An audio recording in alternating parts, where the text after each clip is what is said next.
Welcome to the Braylon Edwards Show with Shep. Touchdown, Braylon Edwards. Braylon Edwards, touchdown, Michigan. Running pattern to Edwards, touchdown, Michigan. Where we bring you the best in sports, entertainment, and insight. Join us every weekday from 2 to 4 p.m. as we break down the latest games, analyze the biggest plays, and dive into the hottest topics in sports. We'll have exclusive interviews with your favorite athletes and guests, and you'll get a front row seat to all the action. So tune in to the Braylon Edwards Show with Shep. Got one-on-one going end zone. Edwards in the air.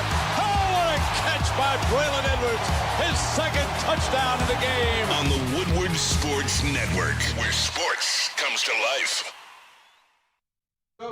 Hey, what's going on, everybody? Hope you had a great weekend, and I hope you got a busy week ahead. I know for sure we do here at the Braylon Edwards Show. He is in the house looking, well, the shirt is rather scary. Kool-Aid is here with us. Ryan is here as well. We're glad you are. Join us in the chat. Be loud, be proud, be opinionated. That's the stuff we love to hear about. Hope you had a good weekend, my friend. How are you? Doing well, man. I had a great weekend. Side note, I'm a Michael Myers guy over everybody, but I saw this Jason Voorhees shirt and couldn't pass it up, so Halloween is very much here. It was a great weekend, man. I got a chance to spend some time with family. Got a chance to relax. Friday night, I got a chance to go to Ann Arbor and go to Tommy Carr's game. So the Smoothie King High School Athlete of the Week from last week, Tommy Carr, we got a chance to go see him, QB1 for Celine, and he and his squad did not disappoint. Glad I got a chance to go to the game. Double back and went to the game on Saturday in Ann Arbor. So went up there and How long did you stay at the Michigan game?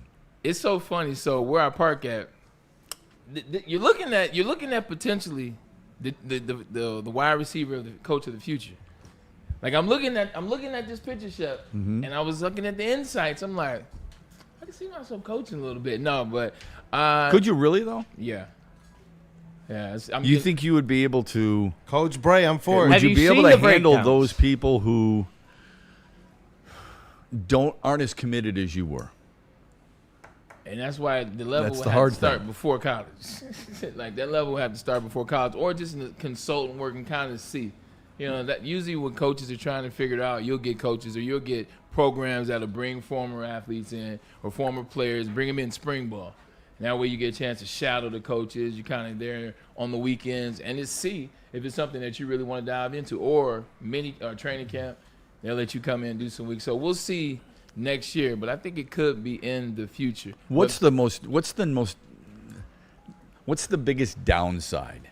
Do you think time. of coaching? It's the time, it's time, recruiting. It's the potential to get fired. You know, I mean, I guess once you get in there, it's fine. You can always find a job, but you got to match somebody's personality because whoever's hiring you is going to be the head coach, and you have to move to the beat of their drum. Mm-hmm. Like if you got a guy that's there till 1, 2, 3 in the morning and is a hard ass and is just one of those guys, that's what's going to be coming down that pipeline on a day-to-day basis, and you know what you're signing up for. So for me, it would be the time and the personality of the head man. So I would have to align myself with the right task, if you will. Eric Campbell's a great dude. They call him Soup. He was at Michigan, went to Purdue, came back to Michigan. You're good. You're really good friends with him.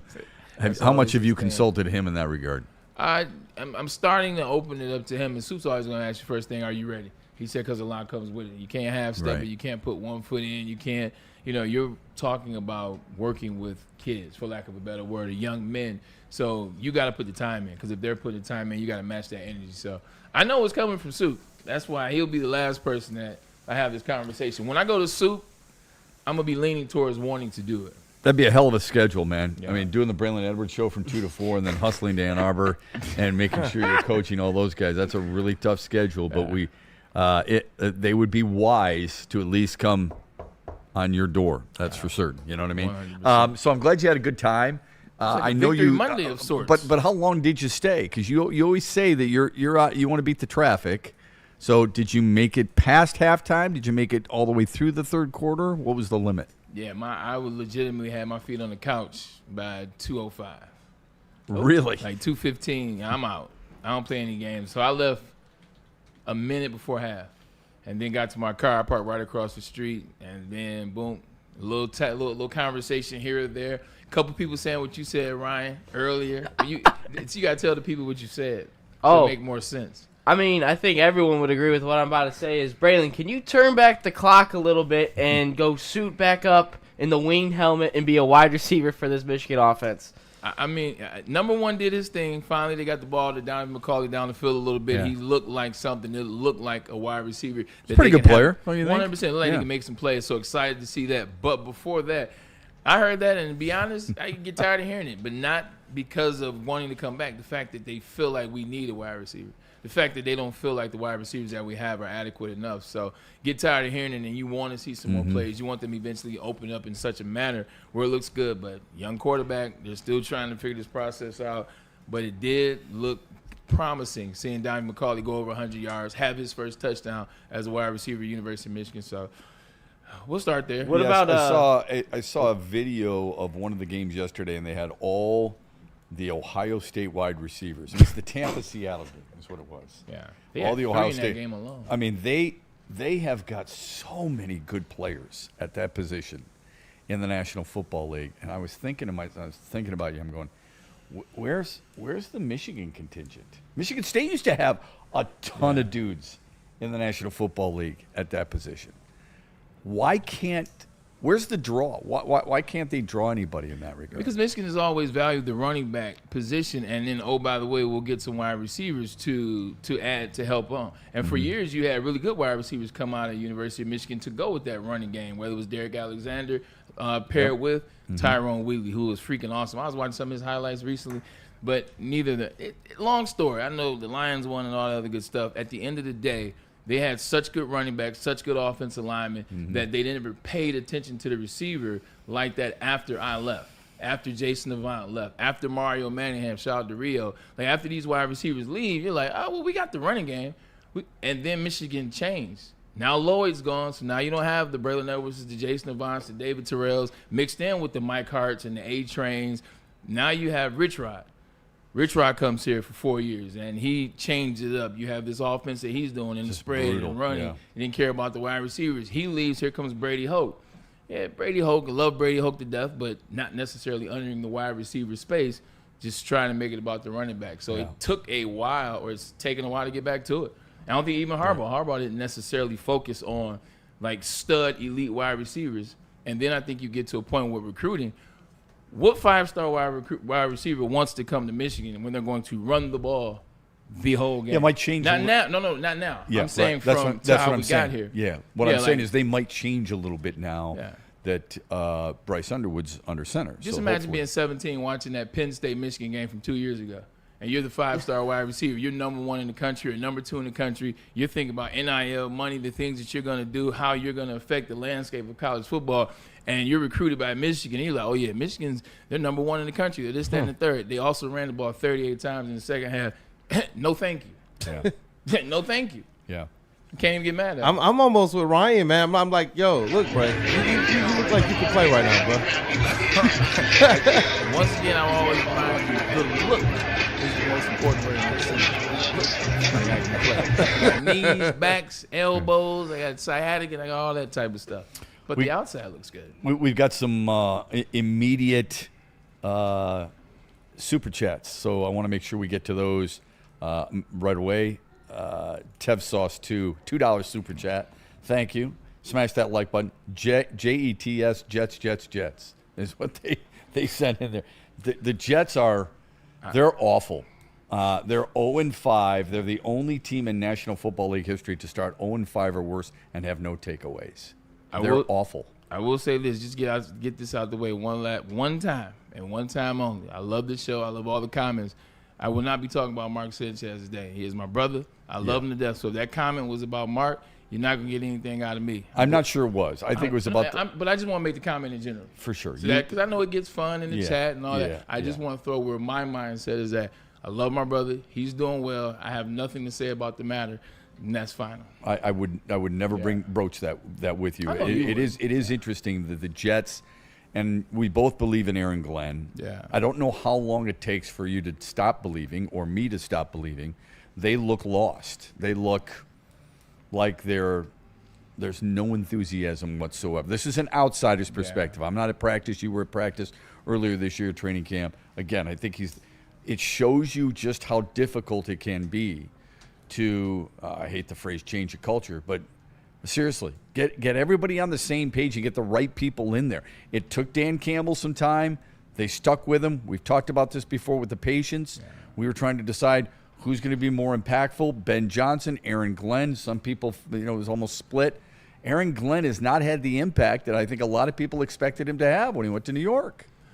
Yeah, but what impact is that? Like, what is that impact? And the reason why I asked that question, the same thing that Dan Campbell faced, a team in the Detroit Lions that have been miserable forever, that have been bad for a 10-year period, and you look at the totality of it, just a bad franchise overall.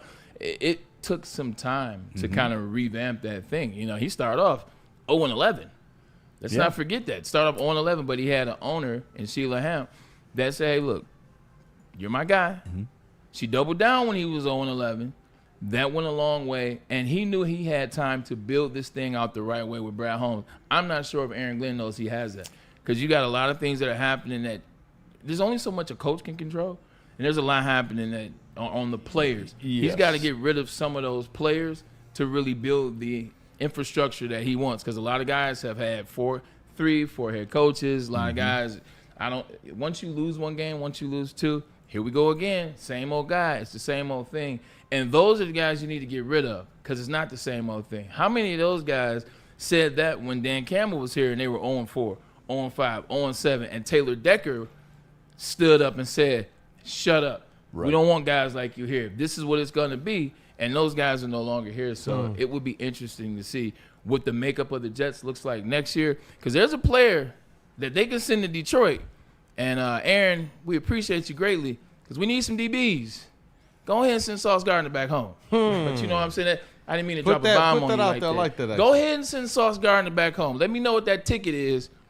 Call me on my cell. We'll get to you. Yeah, we've got to figure out if it's the Sauce Gardner of last year or the Sauce Gardner of 2 years ago, because last year he wasn't very good. Well, the Sauce Gardner this year, like, I watched him on George Pickens. I forgot George Pickens was in the game until the very end.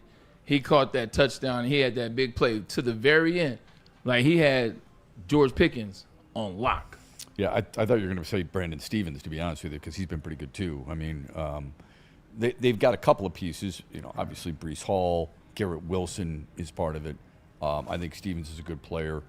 Jamie Sherwood's had a pretty good year as a linebacker, but yeah, Breece Hall is a part of that, Shep. Like, you can't call people out during the week, which for how they came at Breece Hall, he's shouldering the load. He's saying some things maybe he shouldn't have said what he said. However, it got out there. And we get there, right? You can't then proceed to go into the game and fumble and drop passes. That's right. Like, I don't know what's going on with the league right now at the running back position. Not this city, but fumbles and drops have been a part of every team's makeup in the last couple weeks. It's crazy, isn't it? Sloppy football. Like, that was a note I made to start the show. I watched every single game, Red Zone influence, but I started with the morning show. I started with the Minnesota Vikings and the Cleveland Browns. Fumbles, illegal men downfield, holding, MAs, not lining up on sides. That happened to us too. He had a hell of a game, but Big 97 lined it up offside. What is going on? Took away a sack from him. It did. Yeah. What is going on with the sloppy football around the NFL? Is it because you're making the league younger? You're getting rid of the old guys like you do in basketball? You got a bunch of guys that are coming in from college where they're not coached up the right way, where they don't get the fundamentals, and they're going from school to school to school, making it about them, and they come in here and they don't have the fundamentals. Like, I'm just saying, it's a lot of sloppy football, and that's just my guess. No, I respect the hell out of it. I just don't. How much is it that with the young guys? Like, I'm glad you. They know the rules. Well, how you line up offside? There's a lot of veterans who don't remember rules either. I mean, even like overtime rules. But I think your That's point. because the league doesn't do a good job of letting us know what the rules are. That happened in the Lions game. I had never heard that penalty before, or that play with the drop kick. Yeah. With the drop, the NFL messes up on the rules. Head coach Kyle Shanahan didn't know what the overtime rules were a year or two ago. It's an excellent point. Yeah. But I'm trying to decide the young guy debate. Yeah. We all want, for some reason, there's a lot of us who really want the young guys in an organization that isn't very good. If the organization's not very good, you want the young guys to play. If the organization's good, we want veterans to lead the way, right? That's fair. And I sit there and I think about that, and I'll use it in baseball, for example. For some reason, it's okay if Cam Schlittler of the Yankees can go out there and start a big game when he had only 14 starts, and he can start game 3, the most important game of the Yankees season, against Boston, against another guy who had 4 career starts in Connolly early. That's not a problem. Trey Yasavage last night for Toronto. He had 11 strikeouts. The kid he's 22 years old. He had 3 starts. He was a first-round pick 2 years ago. That's it. In 2020, last year in 2024 out of East Carolina. When do I decide that the young guys should play? Because we do that with quarterbacks. Yeah. When do I decide the young guy needs to sit and learn because he's not smart or he's not experienced enough with today's game, whatever sport? Yeah, I get what you're saying. I'm saying the problem is like it's all young guys. Like when you look at these rosters now, how they're constructed, like it's becoming younger and younger and younger. You're an old guy on the roster if you're 25. Yeah. If you're 26, 25, you're still trying to figure what out. Like at 25, I was in my 4th year trying to still figure the league out. After already making a Pro Bowl, still trying to figure the league out, still trying to figure out exactly where I was in that state. Now it's just a bunch of young guys. When I was playing, it was hella old guys, 13, 14, 15, 16. I played with Ted Washington. Ted Washington was year 17. Wow. When I played with him in the Cleveland Browns. Now everybody's young. Everybody's worrying about what they got dialed in. Unless you're with an organization like the Detroit Lions, it just seems like a young sport where they're not learning in college. They're coming here and they're getting thrust into the fire. And they're trying to figure out, and they're making a lot of dumb mistakes. And then there's no preseason. It's a lot. Is there a blame? But there's always a blame game, right? Yeah. Where's the blame go then? Does it go on the league? Does it go on the coaches? Does it go on the players? Is it a little bit of everything? What do you think it is? You were fundamentally sound coming out of college 15 years past. Like, coaches did a good job of preparing you for the next level. Like, even back when I came out, it was like, oh, it's going to take this young guy a second. I was ready when I came out. I'd done 4 years at Michigan. I played in the same offense in Michigan for 2 years that the Cleveland Browns had just started running my first year. I knew it better than they did. Wow. But Romeo Cornell was 60-plus years old, so he made me wait my turn. But I say that going back. Lloyd Carr, Eric Campbell, Jim Herman, like the coaches that you had at Michigan, they had my knowledge of the game. They had my fundamentals as such where I was ready. I was just ready for trying to figure out the speed of the NFL. I wasn't trying to figure out how to play the game. I wasn't trying to figure out how to line up. Like, you don't have to tell me certain things. Like, I don't have to get to the league and you have to explain to me, well, when the tight end steps off the ball, you have to step on the ball. I knew that in high school. But it was beaten to me again in college. Hey, always look at the ball. Always talk to the ref. Always make sure you keep your hands on the inside. Always make sure you're staying within that 2-yard lines if you're an offensive lineman and not getting further down the field. Don't give me the excuse that they're not passing the ball more, that everything is a quick pass, so I don't know if I'm blocking or if I'm not. I don't want to hear it. Don't give me these excuses, but that starts in college, and I don't think these guys are getting prepared enough in the collegiate space. All right, so help me with this, because the other thing that it doesn't appear that they're all that prepared for is scoring touchdowns.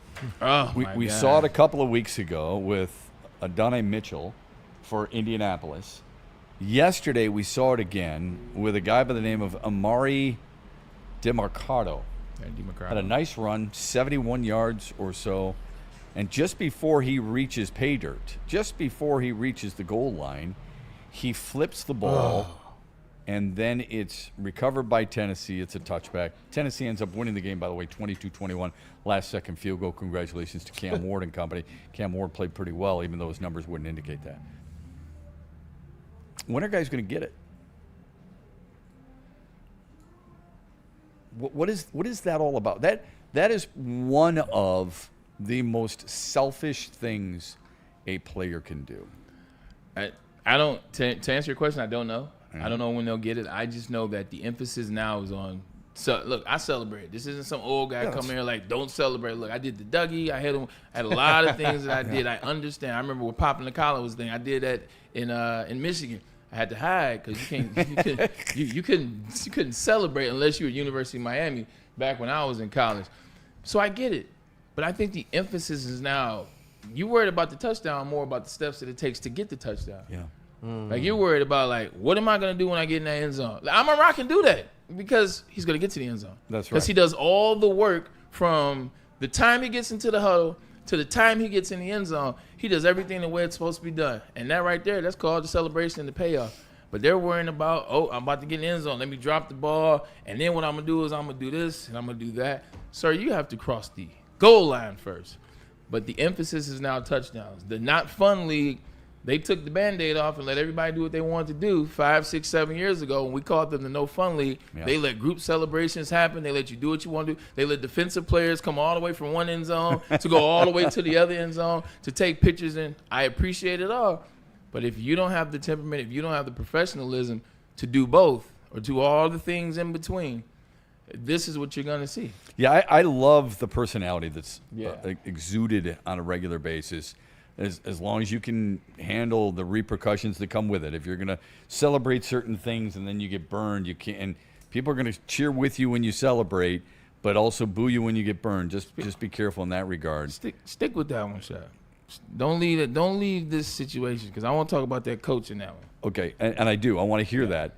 But I was thinking about Emeka Egbuka, who was unbelievable. He had 7 targets yesterday for Tampa. He had 7 catches, 163 yards, and a touchdown. He was so good, right? But last week, I don't think he cost his team the game, but he cost his team valuable seconds because he caught a touchdown and, for all intents and purposes, did a Michael Jackson moonwalk into the end zone, and it took him, as he slowed down at right around the 15-yard line, it probably took him a good 6 seconds that his team could have used at the end in a comeback attempt, and they couldn't get it done. Maybe we give him a little bit of a pass because he's really good. How much do we know about this kid from Arizona? Yeah. Not quite as much. My point is, if you get to this point where it's a little bit of an academic or pandemic on the football field, more and more guys start doing it, and instead of telling them, get your head out of your tail, you got a lot of people patting him on the back saying, hey, man, that was really cool. It just doesn't work for your team. Yeah, no, it doesn't. But at the end of the day, those coaches won't have jobs long. Those coaches won't have jobs long because those players are going to get those coaches fired. Not necessarily Emeka Egbuka because he is solid, and so is McDonald as a coach. So good. The Gannon situation. So after DeMercado comes to the sideline, after he fumbles, after he just basically lets the ball go, rolls out of back in the end zone. Here's a touchback, comes to the sideline. Coach is coming over there, Gannon. Coaches get hot. Coaches get, rightfully so. You got to come over there. You got to lay down the law a little bit. They need to have a conversation with coaches and players, and it needs to happen in the offseason. Stop touching each other. Like, just flat out stop touching each other. Like, the whole Andy Reid and Travis Kelce situation that we talked about, I told you I didn't like it. Yeah. I said I didn't like the fact that they're going chest to chest and Andy feels the need because Travis Kelce initiated, much like Patrick Mahomes did last year in the playoffs. Now Andy's got to poke his chest out. When Gannon is talking to Mercado and he's disciplining him, he's giving him, look, as a player that has signed a contract, you have signed up for all of that. You've signed up for the conversation. You've signed up for when you mess up, getting disciplined, getting berated, getting yelled at. Fine, it comes to the territory. You can handle that. We can handle that. Yeah. We're gladiators, essentially. This is what we do. Don't put your hands on me. Don't put your hands on me because then it leads to a different space. What if DeMercado had an issue with that, which he should have? What if he's not as temperamental and like it was a punch? Like, and I don't know what was said. I don't know what the conversation was. I know people being like, well, he probably just told, he was like, come on, man, you got this. That was a punch. And what if he doesn't have the temperament to handle that? Now okay, what if it's player on player? You said, don't touch him. Okay. Like, this is because that's happened quite a bit in the past. This is everybody. I mean, you're much better equipped to answer this than I am. But player on player is different because you look at it as a colleague. For whatever reason, even though these coaches are the same age as the players, you still look at the coaches as a hierarchy. Okay. So as a coach, he's here. Players underneath because they play for the coach. If it was a player that punched the coach, we would have a whole different conversation today. True. Like regardless of how light it was, what the top was, if it was that, we would have a whole different conversation. And I don't even want like it. The hard thing is to try and tell yourself in the moment. Pause. Try to get your emotions under control before you talk to the player. you can be as emotional as you want because his job is on the line. He's got to win games. You don't win games by punching players, okay, because others see that and they're like, man, what's wrong with this guy? I don't want to play for this guy, so on and so forth. On the other hand, there is an emotional aspect that everybody feels, whether you bet on that team or whether you like that team or you're a fan of that team, that why does this keep happening? What needs to take place in order for you to make it stop happening?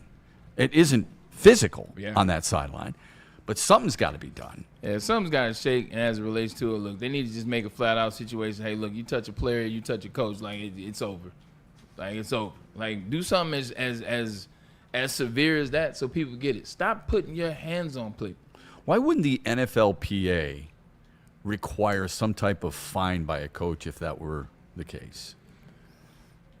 I mean, because it's always been taboo. Who's pegging that letter? Who's doing that? And who on the NFLPA is actually working for the players? That's a whole nother conversation. Well, I mean, you don't need a letter. All you got to do is look at the video. I'm saying, like, who's going to initiate that conversation is what I'm saying. I see. Okay. Yeah, you would hope the leadership of – you would hope the representative of said team, in this case the Arizona Cardinals, would say, hey, this is ridiculous. This can't happen. We don't do this the other way. You want to scream and yell, that's one thing, but physical is a little different situation. I'm just glad we don't have those problems in Detroit. We can let Arizona and the Bidwells figure out what they're going to do with Gannon and Kyler Murray. Because that collapse, abominable. You know how I felt about Kyler Murray for a long time. I think he's one of the most overrated players in the league.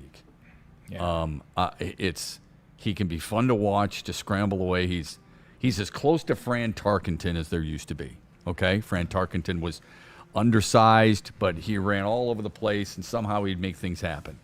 And they won division titles, but they didn't win Super Bowls. I don't get how people are so enamored with Kyler Murray. I don't know what he does that makes everybody think that he's such a special quarterback. I really don't. Meanwhile, the Lions, what are they doing? Well, they are with 22 touchdowns. Okay, 13 passing, 8 rushing, 1 punt return. The only team, according to Lions PR, the only team in NFL history. That sounds funny saying it that way, like according to their own team. Yeah, well, I know it's real, but it still sounds funny. Yeah, they're the one who. That's like, according to my mom. According to my mom, I'm really good looking, but I'm really not. My mom tells me that. Yeah. How many drinks? Never mind. So the only team in history to produce those TD totals through the first 5 games of any season since the 2000 Rams. I'm sorry. Greatest show on turf. I'm sorry, man. I'm not a big guy who believes in conspiracy theories and all this other stuff, but there's something maneuvering in the Earth's axis as we watch the Lions, where Jared Goff, who was drafted first overall by the Rams, came to Detroit and now has more wins as a Lions quarterback than the Rams, just did something that the 2000 Rams did for it to go unnoticed.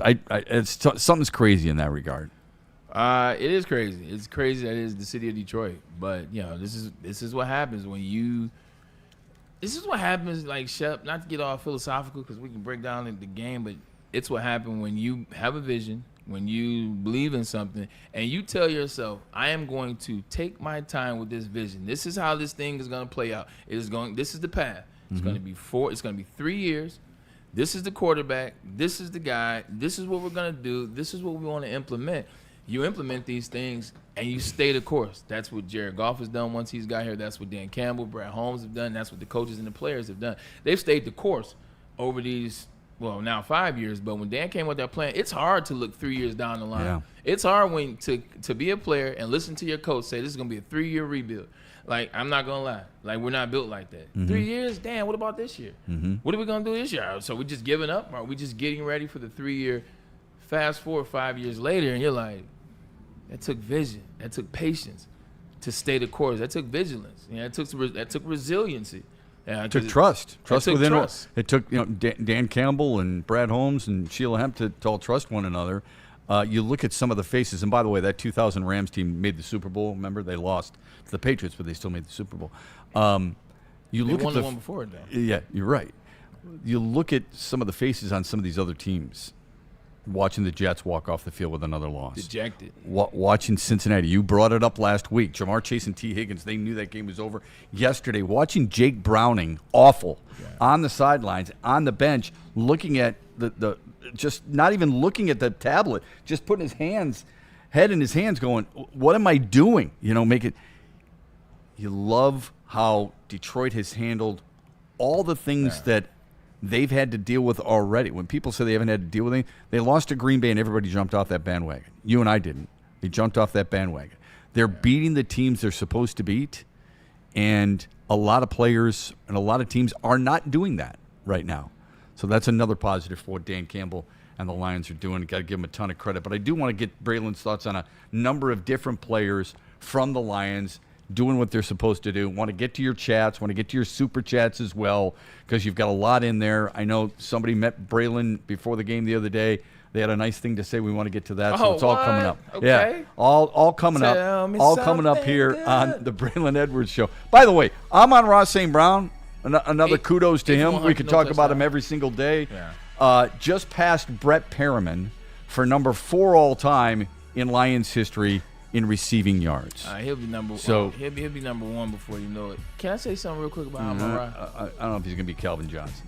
You said what? I don't know if he's going to beat Calvin Calvin Johnson. only did 10 years. Like if you look at the slated years, Oh, and you look yeah. at the trajectory, He's it's not got- even close. Yeah, I mean Calvin with close to 12,000 yards. We'll see what happens. I'm rooting for him. I don't know if I'm rooting for him to beat Calvin's records. I love Calvin, Like, Amon-Ra St. Brown's like year 5. He's already close to 7. Like but he's 52, 58. by the end of this year, He'll be. by the end of this year, he'll be 60, Yeah, 63. which and then Year five. early next year he'll pass Johnny Morton. Right. Right. He caught a catch yesterday. Catches a catch, and the commentator said something about this. I noticed it. The commentator said, so I give him the credit. Like, he caught a catch. It was a big first down. Came back in, and you saw him shaking the shoulder pads. You saw him getting excited. And the very next play, what was it? He motioned in, and he came in between the left tackle and the guard to crack the linebacker. He wasn't excited that he just made this catch for a first down. He wasn't excited that they got me involved in another pass. I'm doing what I do. Boom, boom, boom, boom. He was excited because he was about to go put a hat on a hat. Like, that stuff is fire. Right. What Daryl Johnson that said, though, stuff is fire. Daryl Johnson thought he might have hurt his shoulder. How does he get rewarded? By coming in motion, going up the middle, and cracking the linebacker. That was the reward, and he did it without wincing, whining, or going to the sidelines. Awesome stuff, as always, just like it's awesome with Ben Johnson. 100%. Ben Johnson, corporations, the government, even your insurance company will do whatever it takes to minimize their liability. They don't want any liability. They try to run from it, or they'll try to withhold your compensation. What you need to do, the first call that you need to make, it needs to be Vin Johnson Law, because Vin is the fighter, so let him fight for you. VinFights.com. Remember that, VinFights.com. That's where you go get all the information that you need. When something goes wrong, I'm telling you, this is the first call. It is not your boss. It is not your wife. It is not your husband. It's got to be Vin Johnson. We'll get you in the game. Trust me, your wife, your spouse, they'll be okay. Vin Johnson will get you in the game. And remember, it's VinFights.com. Let them fight for you. I'm glad you said game, because if you want to watch games, there's only one place to go, Art and Jake's. Their sports bar and grill in Northville. They've got 6 locations around the state, and it is so good. Wall-to-wall coverage. You got a chance to watch the football game tonight, Kansas City, Jacksonville. Some baseball games that are taking place, Milwaukee and the Cubs, Dodgers and the Phillies, okay? You've also got a chance to watch Pistons preseason basketball, if you're so delighted. So belly up to the bar with Kool-Aid, because he'll be watching that. 22 different draft beers on tap for you, including some tasty food to go along with it. Their signature wraps, their signature burgers. And by the way, Monday nights, rib night. Say it with me now. Ribs. Yes. Wednesdays, fajitas and margaritas. Say it with me now. For sure. Download the Art and Jake's app, join the AJ's fan club, and make every game day a winning day. Planet Fitness Edwards now has even more best-in-class strength equipment. Join today for $1 down and save. We're stepping it up. We're not slowing down. Finding new face. New focus. Love that new equipment smell. So, you in? Join the club today. Save when you join for just $1 down, $15 a month. Planet Fitness. We're all strong on this planet.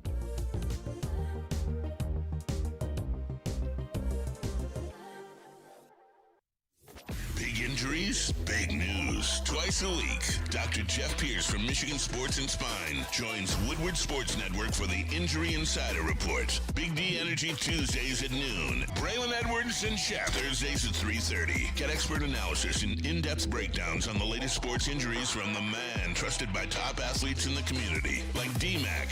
Whether it's the Lions, Pistons, Tigers, or Red Wings, Dr. Pierce talks us through it all. Don't miss the Injury Insider Report with Dr. Jeff Pierce, your go-to source for understanding the impact of injuries on the games and players we love. Only on Woodward Sports Network. Scan the QR code on the screen or go to MichiganSportsandSpine.com to see if Dr. Jeff Pierce can help you.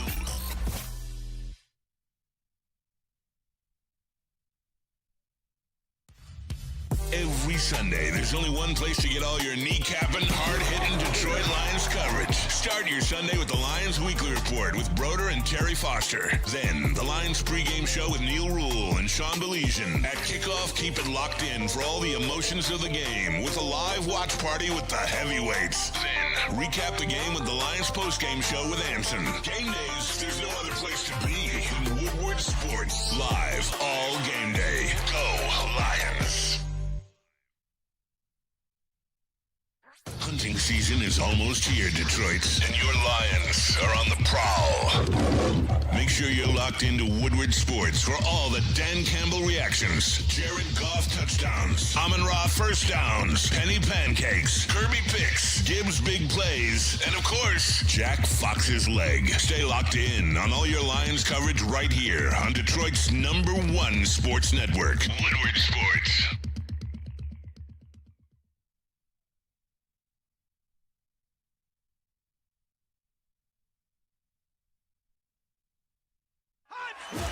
Ever wonder what goes on inside the game? Deep ball's got a man and got him. Touchdown, Braylon Edwards. Join Braylon Edwards and Shep. Edwards has it. 10, 5, touchdown. On the Braylon Edwards Show with Shep. Ball looks in zone. Got Edwards for the touchdown. Where they dive deep into the heart of sports. Weekdays from 2 to 4 p.m., they're bringing you expert analysis, exclusive interviews, and a fresh perspective on the sports you love. Don't miss it, only on the Woodward Sports Network. Head to WoodwardSports.com and click on Shop. Get the latest in Detroit sports apparel and exclusive Woodward Sports gear. WoodwardSports.com can get the whole team outfitted. Love the Pistons, Red Wings, and Tigers? We got something for you, too. Shop online at WoodwardSports.com. Fitness where your fitness is essential. With over 50 metropolitan Detroit locations, it's the gym for you. But it's now the gym for you because it's about the beginning of your journey. We want Planet Fitness to work with you. You come into Planet Fitness, it's a judgment-free zone. You work out to the beat of your own drum, and we get you going on that path. And there's trainers along the way to make sure you know what you are doing. Planet Fitness, it's got to be the gym for you. And then also, too, squeaky clean gyms. I know how the locker room is. You want to make sure the locker room is clean, make sure you can take a shower, you feel safe, you feel clean. Well, that's what Planet Fitness is. Take showers there all the time. Metropolitan 50 Detroit locations, literally right around the corner. I guarantee you'll see one on your way home. Planet Fitness, where your fitness is essential. You had a good tailgate yesterday, I'm sure. Even though the Lions were on the road, you had a good tailgate, and the reason it makes it even that much better is Sun Cruiser Vodka Iced Tea. That's right. That is the ideal drink to just hang out and enjoy. Maybe you're golfing with some friends. Fall golf is really cool. You want something that's not going to, bloat you. It's not going to weigh you down a little bit. After all, you got to make the turn. You got to be able to come back, get that club up there, right? So Sun Cruiser Vodka Iced Tea is perfect for it. It's only 100 calories. It's 4.5% alcohol. It's perfect for tailgating. It's perfect for any type of gating. It's perfect for golfing, whatever. You're getting together with your friends. It's an easy, crisp sip that tastes really good. Real vodka, real iced tea, no bubbles, just clean, pure, and enjoyable. check it out today. Sun Cruiser, vodka iced tea, and Woodward Sports. Hell of a combination. Please drink responsibly. And we back. So every time you do that read, I get to thinking about Smokey Robinson. Baby, let's cruise. Like I can just see how Go ahead. Sun Cruise Keep going. singing some. Keep going. Nah, don't get me in trouble. You know I can't sing. But it just has that feel to it when you do the read. I'm looking at the Sun Cruise. I'm thinking about cruising was made for us. That's it right there. My belief is Motown. just about every athlete wants to be a performer, whether it be an actor or a singer. Yeah. And vice versa. Every actor or performer would love to be an athlete. In the perfect world. Am I right about that, do you think? 100%, because I would be a comedian that could sing. Like, if I could sing, I would be a comedian at the same time. Like, I love being funny and, well, I love trying to be funny. No, you're funny. I appreciate that. Yeah. And then you're funny sometimes when you don't even try to be funny. Those are the funniest. Those are the funniest moments, aren't they? Now, I don't know if, should I laugh at that? Like, what moments are we talking about? Oh, no. I'm joking. I think it's the funniest part is when you're not trying to be funny, you're not being serious, but you just say something and it just strikes you. You're like, you know what? And we just look at each other and we just start laughing. The funniest thing is I got a cousin that watches this show all the time, and he always calls me out. He's like, "Why your lips so ashy?" Like that Family, stuff like that is your family will never let you rest. No, they should. Family will never let you rock. They should. So no, you catch me licking my lips, you know. And same thing Shout out with to your Jakarta. same with your best young friends. Like Yeah. when they've known you your entire life, they know who you are, right? They didn't come later on in life. They've known you since basically day one. Yeah. And they can call you up. It's not because you're not Braylon Edwards, the football player. Nah, I'm just you are easy. just Braylon from the hood, Yeah, just easy. okay, or your neighborhood, wherever. Okay, they knew you way back when. So you've heard people say, "Hey, don't forget me when you make it big." Yeah. He makes it big. If he forgets some of his best buddies from when he was little, he's going to hear about it. And those same buddies, I want them to try to call me out. I'm not from the hood because they'll call me out. I'm from Sherwood Forest I don't mean, and Rosedale Park. I meant the neighborhood. I meant the neighborhood. They're like, man, you ain't from the hood, man. You from Rosedale Park. You from Sherwood Forest. So, Sherwood Hey, Forest, shout out Rosedale Park. That's my neighborhood, as Shep was saying. What were you going to say, Ryan? No, I'll say oh, definitely. I've already experienced that. When I did a broadcast at Central Michigan on ESPN Plus, I was kind of sitting there. I looked uncomfortable. That picture that they clipped it, they made it a sticker, everything. It is now a meme in my friends' group chats. Since that moment, I can't live that down already. So I've got to be careful by the way that I portray myself on TV. Good. That's good. What were you going to say, Kool-Aid? Oh, I was just letting Braylon know. Shout out to Rosedale Park. Hey, as well, man. yeah, Grand River and Ward.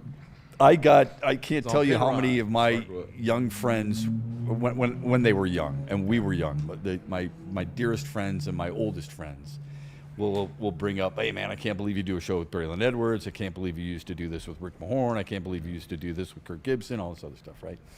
But the one where They don't give you any credit for being skilled, do they? No, They give absolutely you no credit. Like, That's you have to get that totally job as right. well. No, it's right place, right time. But the one that they will not let me live down is where I was reporting for, at the time, Fox Sports Detroit during a Tigers game, and I was doing the report, looking at the camera, and a foul ball comes right towards me. And the only heads up I got was, I think, from, at the time, the stage manager. It's like, "Shep." So I went like that, and I had to block it. And people are all, "How come you didn't catch it?" I don't know. I'm in the middle of talking. I'm looking up at the last moment. Yeah. What's the reaction? It's not like, "Oh, I got it," drop my microphone. And I actually deflected it and was able to continue with the report. It didn't matter that I was able to continue with the report. What That's they were impressive, pissed off Shep. at is didn't catch it. that I didn't catch the ball, and I had to almost block it like I was blinded from the sun on the first tee in the afternoon group. You know what I mean? That's impressive, Shep. I can't. It is. That's impressive. It's very but impressive. What's all that? my friends and family have been like exactly what you said. Why don't you catch it? Yeah. I don't know. I'm kind of busy. I'm trying to do a live hit here. I apologize if I do. And trust me, rest of the broadcast, they showed it at nauseum. Let's get some chats in here and some super chats. I want to make sure we keep up to speed with those. I have admittedly not done a great job with that, and it's my apologies. If people take time to join us in the chat, they deserve to be heard. So Kool-Aid, motor through them without too many shout-outs. Well, I know you already shout out a couple of these. Tough Sauce with The Jets Super Chat, $2, as well as middle-aged sneaker chick. I finally got a chance to meet her in person. I'm sorry I cut you off. We met literally Saturday right on the steps as I was about to go into the game. I got a chance to give her a hug and shout her out for the support this season. Man, it was so good to finally put an eye and put a face to the name. It's a good one. Yeah. And she sends in a $5 Super Chat and is the number one. She has the number one crown for our chat family today. There we go. Says, shout out to Bray for showing me love when I saw him outside the big house. It was great to see you in person. Go Blue. It was great to see you in person as well, man. Appreciate all the support. It's good to see. It's good to see you. It's really cool when you meet people like that. It adds to it. Yeah, so now when I'm hearing the name, does. I got the face. I have and also have the energy. Yeah. You know what the energy is like. Yeah. So when she makes certain comments, I know what that looks like and where that comes from. That's super dope. She also sees you in a different element, instead of on camera, and the kind of genuine person that you truly are. I love this one. Mike G obviously is. Mike G. He's a staple. He's a staple, but he's obviously very good at movies and certain sitcoms. So, for example, Shep, I'm funny. How? How the heck am I funny? Am I funny like a clown? Do I amuse you? Hey. We all know where that's from, right? What? I hope so. Come on, man. Joe Pesci. Okay, man. all right. I just want to make sure. Mike G's testing us. Right. And Mike, well done. I appreciate that. Good one. Good fellas. Yeah, good fellas, yeah. And earlier you all, you mentioned the Chiefs as well. And so FU Go Vegan says Chiefs play tonight. But they don't have to travel for Sunday night against Detroit. Does Detroit have a slight advantage from scheduling? Great name. Is it an advantage? If people in Kansas City, what do you think they're saying right now about the best team in football? That's right, I said it. They're the best team in football. I don't think I'm going. That sounded really good. They're the best team in football, right? Yes. I said that last week, but I was like, yeah, you know what? But if you still But did you have them? Wait a minute. Was that top 10? Did you have them? We didn't do a top 10 on Friday. Oh, but when we went into our picks, I said when I said that when I said the Philly would lose, You did. I said Philly would lose. You said, but they're 4-0. I said they're not even the best team. I would take the Lions over them now. Yeah. Tampa looks really good too. That's going to be a hell of a game. And they're missing players too. Like I know. They just it's at the end. This is the stuff that if I were watching these games with you, this is what you and I'd be talking about. A minute and 30 seconds, I'm telling you, the most fearful player in the league right now with a minute and 30 seconds is Baker Mayfield. Like, I don't care what you say about anybody else. You can give me Josh Allen, Lamar Jackson, Patrick Mahomes. Right now, Matthew Stafford, who was one of the greatest of all times in that last minute and 30. 50 comeback wins, yeah. Right now, minute and 30, I don't want Baker Mayfield. He's the last quarterback that I want to play in the fourth quarter with a minute and 30. He just finds a way. He's finding ways. And you know what nitpicking fans will say? You have to come back in all your games and all your wins in order for you to win. My whole point, I could care less if you got to come back and do it as long as you do it. Let me know next time style points matter, except for when idiots are out there ranking where those teams are. Right? A win's a win. But see, that's what you got to tell those individuals to listen. Because if you listen to the conversation, I said the last quarterback that I want to see with a minute and 30 is Baker Mayfield. I ain't saying anything else about what happened before we got to this point. Because you're right. Yeah. We're always in this situation. But guess what? He always comes out with a W. So you said Detroit is the best team. I think it should be obvious to people right now, not just because Philly lost, but you said it last week before they lost. Yeah. Buffalo has not looked good for a couple of weeks. Again, not a knock on them. They're still probably the best team in the AFC. I mean, I thought the Chargers would be better. They just lost another game, all right? The AFC North, which used to be considered the best team or the best division in football, is probably the worst division in football, okay? It's amazing. But when you look at that and you take all the credentials and so on and so forth, unless you're throwing San Francisco in there, who is a team that, is besieged by injury right now, who else is the answer besides the Detroit Lions right now? And I'm not trying to be hyperbolic. I'm not trying to be a homer. Yeah. Who else is in that conversation besides the Detroit Lions? I think another team is very similar to Detroit, but they have the same issue that Detroit has. The one issue Detroit has is the secondary, and we can get in once we start talking about it. Last week I watched the Rams and the 49ers play. Rams defense is elite except the secondary, and that's what you see. You see the big plays that they give up, and I said it was a mirror image. That's what you saw a little bit seep in the game against the Bengals. Yes, it was garbage time, so I don't have a problem with the final score. Is like that game was never in question. But that secondary, 2 more injuries in that secondary, some big plays, some penalties that happen in that secondary, that can kill a defensive rush. That can kill how well Jack Campbell is playing, who Shep would tell us about where he's rated out of all linebackers in the league currently. Yeah. It's that secondary. So the Rams and the Lions are very similar, but the Lions' offense is more consistent because they got a fumbling issue out there with Blake Corum as well as Kyron Williams. Both running backs are So who's that other team in the conversation that you kind of teased us with and said, I'm waiting for you? Were you going to say the Colts? No. Oh, okay. No, I like the Colts. I like what they're doing. I said that they would. Anybody said that they would win. Well, put it in perspective because the league- you've liked the Colts, and I Yeah, give I you have. credit for that.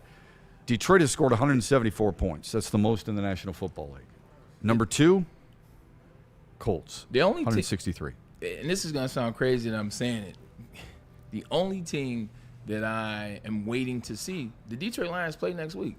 Like, I really want to see what they look like, talking about the Chiefs against these Jaguars. They're getting players back. Patrick Mahomes and Andy Reid seems like found a little bit of something last week. I want to see what that looks like this week because he's the guy that you can never count out. They're the combo that you can never count out. So it's the Chiefs. Nobody else. It's a weird league right now. What about the aforementioned Tampa Bay Bucks? Yeah, once everybody comes back, because they still don't have Mike Evans and they're winning games. They don't have Kalijah Campbell and they're winning. Kalijah Kancey and they're winning games. Those guys are coming back. They're not out for the year, and that team is going to get real. I don't know how much this matters to you. And they know the Lions. That's the other thing. I mean, not know, but they've had some encounters with Lions. They played 3 times over the last 3 years. Yeah. So there's something there. It's not just like some team that you're, okay, we stack up, well, it's a good game, we'll see. We know each other. There's some things there. So Yeah, they've also come into your house and won. taken care of business. Yeah, and scared the hell out of you in a playoff game. If I told you this, though, and I you know how I feel about Tampa. Yeah. I said before the season started, they're an NFC threat. Yeah. Do you know what their points for and points against are? Do you know what the point ratio difference is? It's 3. Yeah, because they're always in the dogfight. They're always in the dogfight. Some of that has to do with their schedule.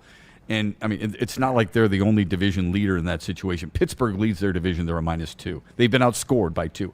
I think point differential, run differential in baseball, I think it's an important statistic. All right? So we'll see if it holds true moving forward. That said, I want to make sure we get the chats before we move on to some of these topics that I was thinking about you yesterday watching the game. I want to make sure I get that from you. Kool-Aid, anything else that we need to get to in the chat? You know what? Not necessarily in the chat yet, but I know that we wanted to go over that Dan Campbell sound, and as you guys were talking, it started to make it, since I know what his comments are, ring that much more real to me because he was talking about this team is exuding what great teams look like. Well, let's hear that from Dan Campbell, get Braylon's thoughts, and then I want to get Braylon's thoughts on a few specific players from yesterday. There's a lot of arrows being slung at some of these players, so I want Braylon's thoughts on this. Are they Tampa Bay with or without Bucky Irvin?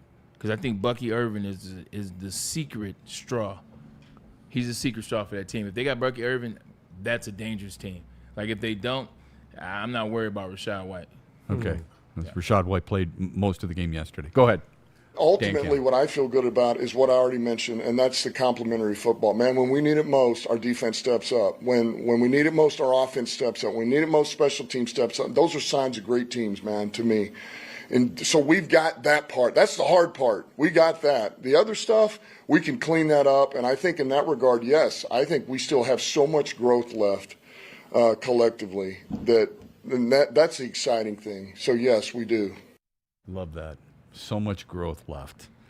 Coaches and you, players, see that more than we do. We see wins, we see final scores, and we think, okay, they've arrived, they're the best team. They're not just the best team right now, but they're the best team long term, too, because they're getting healthier bodies back. I mean, they did this yesterday without their starting left tackle, and there are plenty of areas in which they can improve. That's what should leave everybody super excited.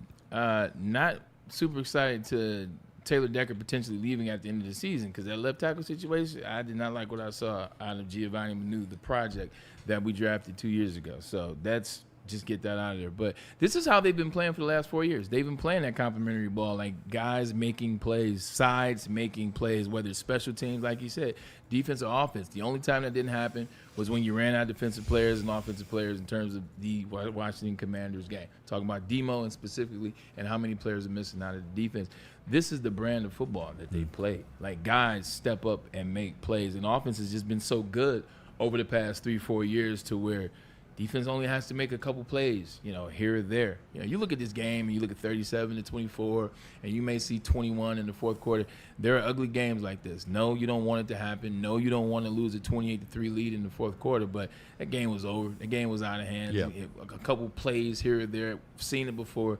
Don't make too much of it. But that offensive line, they definitely got to have the big fella Taylor Decker. If you want to make some hay, you talk about how good this team is.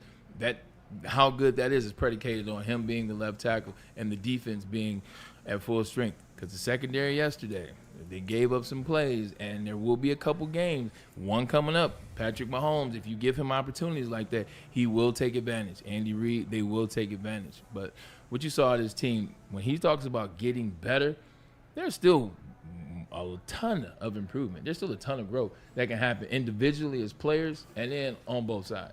So let's take a look at a few of the players that you're referring to. Ryan and Kool-Aid have put this together. Let's go from at the very top.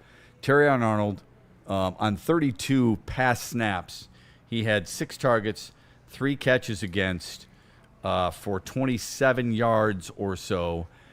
He also had a couple of penalties, one of which I think was an absolute joke. But whatever. I still, you can call me a kind of glass half full kind of guy if you want. I still believe in his talent. I still think he's going to be a good player.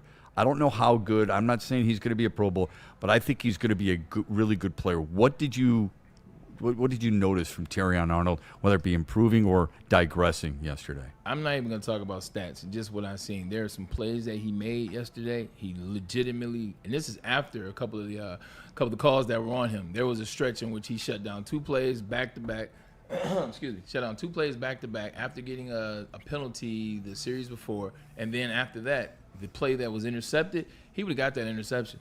So if you look at that in totality after the flags and after what people said, which is rightfully so, because your job is to get better, Shep, year 2.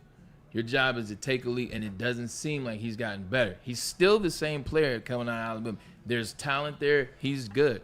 Where I'm at with him is this is what I expect. I expect a DB that is going to give me some penalties, but I expect him to be in some good position. I expect him to be a great tackler because that's what he's been best at since he's been here. He's a damn good tackler. I expect him to be a serviceable player. Like, nothing about him has shown me that he's going to be this elite DB. Nothing has shown me that he's going to be DB1. But I have seen a DB that can make some plays, and the guy that you're going to end up, he's going to be your starter.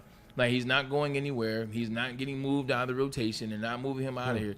He's going to be your starting DB. So knowing that, you just got to know what comes with it. He's going to make some plays. He's going to give up some plays, and that's what he did this week. He made some really good plays where you're taking some steps, and then he took some steps back. As it relates to the call being a bad call or a good call, when you put yourself in a position where they know that you are a guy that will hold, that will pass interference, that will do the things, they're waiting to call a call on you. So what you got to do is... It's a reputation. Okay, well, what you have to do as a player, change that reputation. Like, you got to make sure that you don't have your hands where they're not supposed to be. You got to make sure that you're doing the little things. And if you put yourself in some spots, so be it. Until you figure this thing out, until you figure out, they're looking. They're legitimately following 6 around like, boop, boop. They're waiting because you've shown that this is what you do. And coming into this year, you haven't gotten any better. So you've got to legitimately almost have your hands behind your back and D people up until they see, oh, no, Terrion he's making plays. We can't call it because Brad's going to lobby for him. Kelvin Shepard's going to call the league, send in plays. This is BS. You're overpressing him. He has a reputation. It's not fair. Yada, yada, yada. Your job is to stop doing things. Your job is to be a little more clean. You got to be a cleaner version, not just for you, but for the Detroit Lions. Yep, for sure. He had 2 passes defended. Yeah. And look, if I'm going to I'm going to defend Brad Holmes on a lot of different things and believe in what Brad Holmes and his staff do for the most part. They're not going to be perfect, but for the most part, then I also have to believe this. If he thought he was that number one, why would you go out and acquire a guy like DJ Reed to be your one? So I understand that, all right? And maybe it takes a little time for you to grow into that role. Yeah. Here's what Terrion Arnold said after the game yesterday in the win over Cincinnati.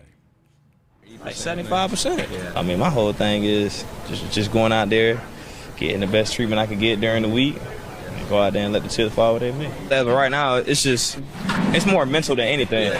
You know, just getting better at even like learning how to play smarter than harder. Yeah. And then I got a good group of guys, just even being in the film room with guys like DJ, me, and just learning how to play more like a vet. It's interesting you said play smarter. Because he understands that. Like, he's a physical corner. Like, that's one of the reasons why they drafted him is because of his physicality, because he likes to get hands on receivers, because he can play with hands on a receiver and still stay in phase, still run. Like, that's where he's comfortable at. You have to evolve as a player, and that's what he means by getting smart. You know when you put your hands on people, especially when it's after 5 yards, especially when it's a little bit of a hold, a little bit of a tug. This is where he has to get better with his leveraging. This is where he has to get better with his technique. When you got to watch film. You got to watch film to understand how is Jamar going to set me up for this route? How is T. Higgins going to do this on the inside? Watch that film. Like, that is what it is. So he's got to watch a little bit more of that, I think. He wants to get better. I believe he wants to get better. You know, you see him up there. He said, I got to play smarter. Yeah, I would hope so. I hope he wants to get better.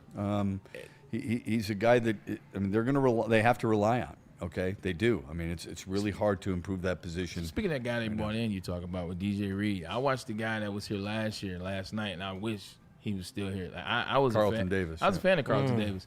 I was a fan last year. You wanted to be here when people complained about the cheese, I said it's not your bread, you spend it. Yeah. I said he's a DB1, and you've seen him go all season with one, have success, be that guy, make plays when you need him. He fits the quality, he fits the scene. Like, sometimes situations are overthought, and I get it. It's money and this, that, and the third, but you saw him last night play for the Patriots and just kind of dial into what Vrabel is building there, which Patriots are building something special. You should be happy if you're a Patriots fan. Big time. You went through some badness, but you can deal with it. It wasn't very long. You got 6 rings. You can relax. But they're building something. He doesn't care about the flash and the pizzazz and looking a certain way. He's old. He's Dan Campbell. You're right. He's the first Dan Campbell, essentially, and he's doing it the right way. But he just looks man. But anyway, that's why I said. Remember, we had our picks. Davis was, we had our picks before the year, and I said I think Mike Vrabel is going to be coach of the year. New England is a scary team. I don't know if they're going to make the playoffs. I didn't think they had enough, Shep. I didn't either. I didn't think they had enough. Either, bud. I mean, I agree. But Drake May's been pretty good. Stephon Diggs has changed his attitude. You just mentioned Carlton Davis. They've got some guys, and they've got that same attitude that you just talked about that the Lions have. And speaking of attitude, just stop putting the ball on the carpet, Ramondre Stevenson. There you go. And then maybe people will take a little bit bigger exhale. When we come back, speaking of Terrion Arnold, his same draft class, a member of his same draft class, is something Braylon has to talk about. And what an unbelievable story that David Montgomery went back to. Is it all roses, though? We might put a thorn in that here when we come back here on the Braylon Edwards Show on Woodward Sports after this. Smoothie King. I was so excited to do last week's Smoothie King High School Athlete of the Week. It was Tommy Carr from QB1 from Saline High School. I also got a chance to go to the game, Saline versus NRV Huron. River Rats, no surprise, win for Saline. QB1 did his thing yet again. Look, if you want to nominate somebody to be Smoothie King High School Athlete of the Week, all you got to do is scan this QR code above my head to nominate them. Recovery is where winners are made.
Welcome to the Braylon Edwards Show with Shep. Touchdown, Braylon Edwards. Braylon Edwards, touchdown, Michigan. Running pattern to Edwards, touchdown Michigan. Where we bring you the best in sports, entertainment, and insight. Join us every weekday from 2 to 4 p.m. as we break down the latest games, analyze the biggest plays, and dive into the hottest topics in sports. We'll have exclusive interviews with your favorite athletes and guests, and you'll get a front row seat to all the action. So tune in to the Braylon Edwards Show with Shep. Got one-on-one going end zone. Edwards in the air.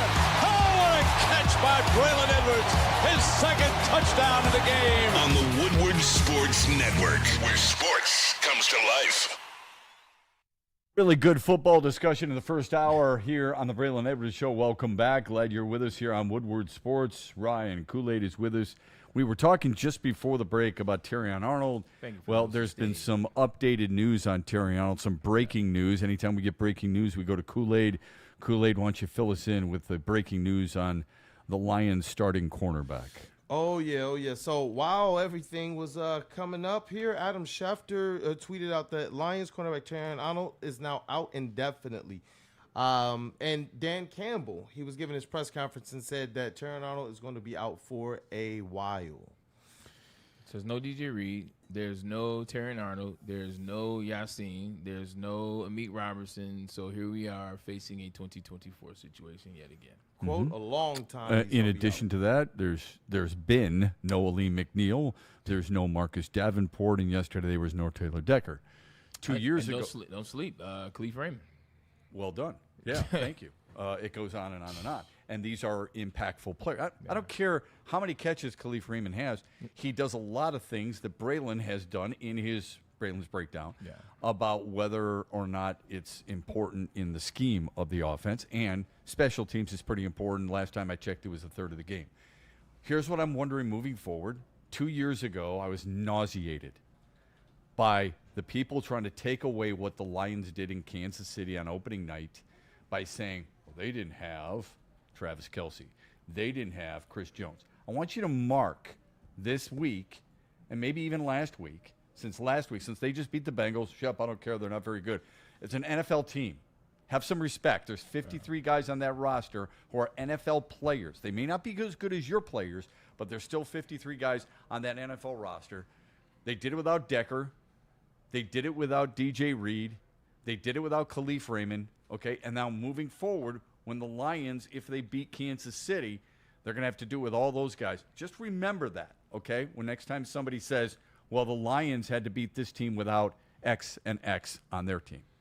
Yeah, that's very true. And the Lions are going to be without some of their studs going into a game in which they're going to need them. You know, Kansas City Chiefs, they're trying to save their season. I think they figured some things out along the way, but what do I know? You know, but this is going to be a good match. Not having a secondary, is tough. I made the comparison to the Rams last week. I should have kept my mouth shut. You know, here we are, another situation like last year. But the show must go on. You know, that's the thing that sucks about it. You know what happened when guys get injured in practice? I'll never forget this. I was at a practice. I was actually at the practice in Ann Arbor. First time I saw this, and then I saw it again as a player, and you start to realize kind of what it means to be a player. People get hurt, and the show must go on. Drew Henson was the quarterback. He was QB1, U of M. Now, Shep, you know where I'm going with the story. I happened to be at that practice. I was at the infamous practice before they played Illinois. Drew Henson gets hurt in practice. You can hear a church mouse. Like, that's how quiet it was. Lloyd, that's how quiet it was. He legitimately says, move the practice up 10 yards, first down. He moved the practice up 10 yards. They went and took care of Drew Henson, got him off the field, figured out what was going on with his ankle. It ended up being an ankle deal. He missed 2 games. But I say this to say this. When I got in college, it's the same thing. Guys get injured. Lloyd moves the drill up. In the league, it sucks. Move the drill up. That's what happens now. You get these injuries, and the Lions saw this last year. You have to move the season up. You have to move the drills up. Now your defensive line, who's been they've been the juggernaut for you. The defensive line has been good. 100%. They got to be even better. They got to be that much better. And also now, the offense, you got to score some points. Absolutely. Because you got to put your defense in situations. So no more of this, let me give the ball to David Montgomery 40 times because he's from Cincinnati. The story was amazing.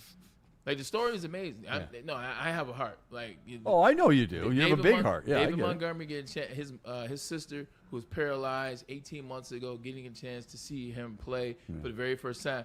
The story was amazing. You even see Bengals fans like dapping her up when he throws the touchdown. It's a and he comes back tearjerker and for scores sure. a touchdown. It worked in that game. The Bengals suck. They stink.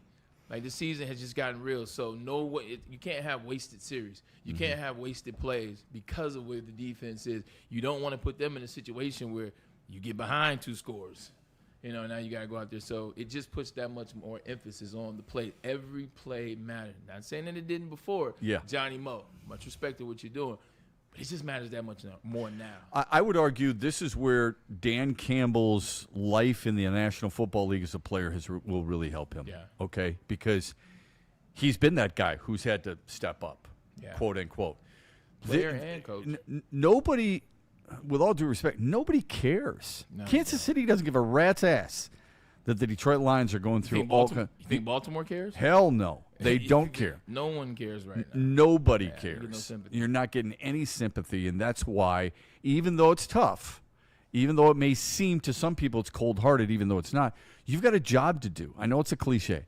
You've got to move forward. Last year, I would guess if any injury would have taken the heart out of a team, it would have been losing your most impactful defensive player. And yet, look at what they did without him. I'm not saying that's what they can do here. I'm just saying you're losing multiple guys here. I don't know how important people think DJ Reed and Terrion Arnold are individually. Collectively, that's a big blow. Okay? Not to mention Amik Robertson and Bak Yassin. And where do you go from here? Good song back in the day, right? Where do you go? Where do we go from here? It's a big, big deal right now on what you can do. And you and I talked about it briefly last week. The corners who might be available. Tomorrow better be busy. Stephon Gilmore. Tomorrow better be a busy day around Allen Park. You better have at least 9 DBs coming in to do some testing so you can see where guys are at, what shape they're in, where they at currently, because they weren't in a training camp. If they weren't in a training camp, excuse me, you got to make some moves. Yeah, you may have to actually go and get some guys from teams. This is when you see how good GMs are. Brad Holmes, all this credit that we give him, and rightfully so. We give Brad Holmes a ton of credit. Now we need you to go be great. Now we need you to go out there and find some moves. Now we need you to go work some moves where you're trading this guy for that guy because it works for the Lions. Don't give me this, but we can't do this because we have a plan. Guess what? Everybody get plans to get punched in the mouth. And the Lions have just been punched in the mouth, proverbially, in the secondary. You and I said it 2 weeks ago, not to pat ourselves on the back, 2 weeks ago. This team needs more corners than they do pass rushers. And you've got people on a national scope out there. Somebody is... Kay Adams, I believe is her name, out there. I want to see Cam Jordan go to Detroit, give him a chance to win a Super Bowl. He deserves it. He's a good guy, and he'll be welcomed back with open arms if he comes back to New Orleans and all this other crap. Hey, man, no offense.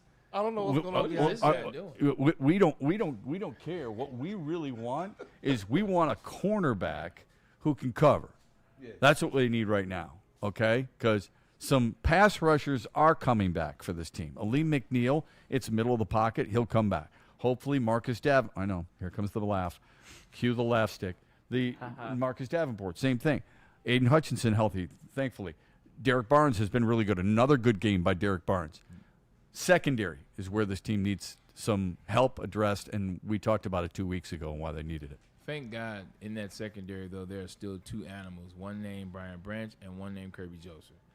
Thank God, because if you're talking about having the lack of secondary help at the quarterback position, and also you just have average safety play or decent, one good super safety, exposed. like that right there helps. They're going to have to be major for that defense. They're going to have to do a lot of things for Kelvin Shepard. So with that said, I mean, can we give, and I think he's gotten a lot of it, but it's deserved. I don't want to hear any comments about, just move Brian Branch to DB. If anyone says that, like, tap out of this show. Okay. But Kelvin Shepard, hell of a job getting his team ready for Cincinnati, even though they were without a lot of their weapons. Okay? Anytime we view weapons, no disrespect, but it's all about, wide receivers, running backs, quarterback. There's a lot of weapons on the defensive side of the ball. And Kelvin Shepard had a plan, and they executed that plan for the most part good enough to get them to 4 straight wins and 4-1 on the year. So more kudos to him. Yeah, you see some teams that have lost to some bad teams. Like you in this NFL, you see how it works. That's why you got to win the games you're supposed to. That's why you take no games for granted. You got to win those games. A lot of these teams that we thought were this and that, they've lost to some teams. We're like, huh? Who? That's why you got to win the games, and they won that game. It was 28-3 going into that fourth quarter. You don't think they took this game serious? You don't think they came in and knew how bad the Bengals were, but still said, nah, we got something for them. We don't want to get them any light, give them any little slimmer, we call it a sliver. We don't give them any sliver of hope. Look at the Cardinals. They're bad too, but look at the Titans. They were worse. Yeah. Going into that game.